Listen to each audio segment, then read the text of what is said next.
When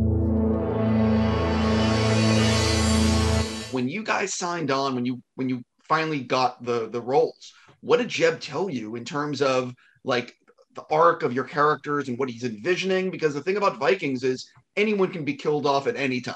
That's true. But because, well, speaking for me as Harold Hardrada, he's got a couple of years left in him. And this is sort of an origin story for this great Viking warrior.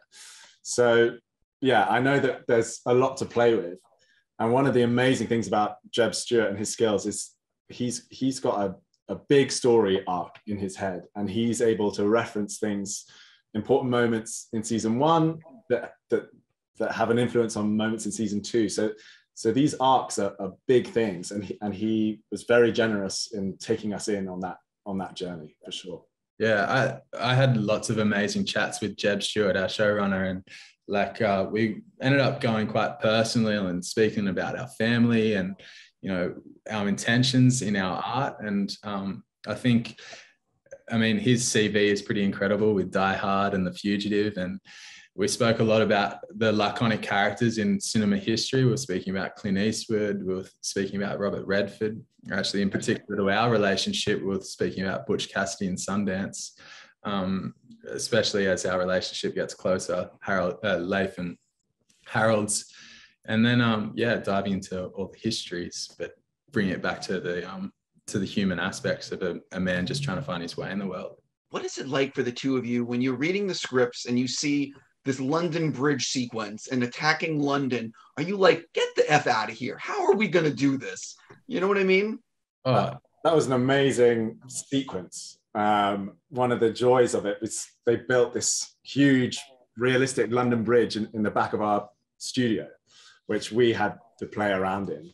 And we're getting up to crafty business underneath. And then we would go film other scenes in a field and realize that they built another London Bridge in a field. So that the scale of this thing was epic, and it involved everyone.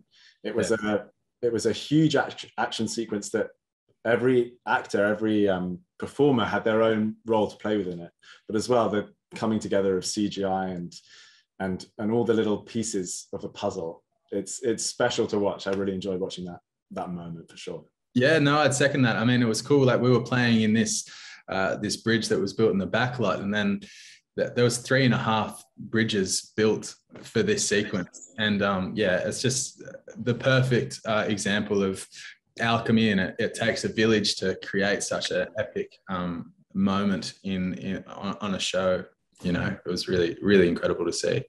Yeah, it's like a movie scale sequence on a TV show. And I spoke to Jeb about it. It's like, I couldn't believe he pulled it off with the budget. You know what I mean? Like, you guys don't have like a Marvel movie budget. You know what I mean? I think the other cool thing about it is it's a battle, but it's a battle scene in a really unconventional sense. The strategy behind this move in terms of taking England, taking London, it's not just two armies meeting each other. It's complicated, and it hinges upon perfect moments, perfect timing. So there are really crucial insert shots of moments when arrows land or ropes are tied, and bringing that all together is, I think, one of Jeb's great talents, many great talents.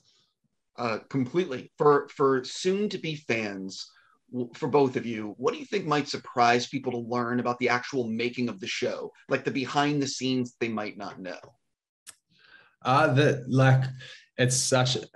We had such a family. Like a lot of the crew was from the original series, and so we were kind of like the newbies coming into this already like beautifully found family.